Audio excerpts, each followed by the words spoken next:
Welcome to our channel. Today we how to disable Porsche Connect Telematics, full guide step by step clearly.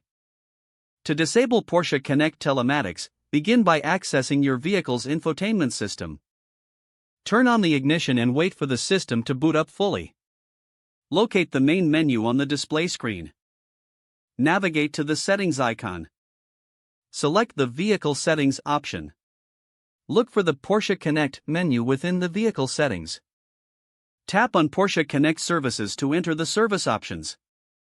Find the option labeled Telematics or Data Sharing. Select Disable or Turn Off next to Telematics. Confirm your choice when prompted on the screen. Once confirmed, exit the Settings menu. Verify that the Porsche Connect services have been disabled by checking the status on the main menu. If necessary, restart the infotainment system to ensure changes take effect. Check your owner's manual for any specific details related to your model. That concludes the process for disabling Porsche Connect Telematics. If the page does not load, refresh the browser or try again in a private or incognito window. Make sure you are using the correct email address, then retype it carefully to avoid small typos. If your password is not accepted, use the reset option and create a new strong password you can remember. Check your spam folder for verification or security emails, then complete any requested confirmation steps. Enable two-factor authentication if available to improve account security and reduce unauthorized access risk. After signing in, review your profile details so your contact information and settings are accurate and current.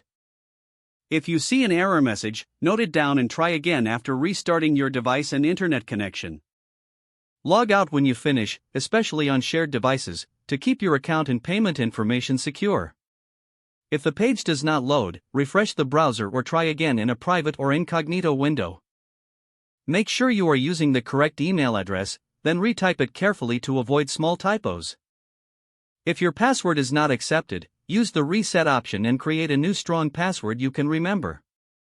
Check your spam folder for verification or security emails, then complete any requested confirmation steps.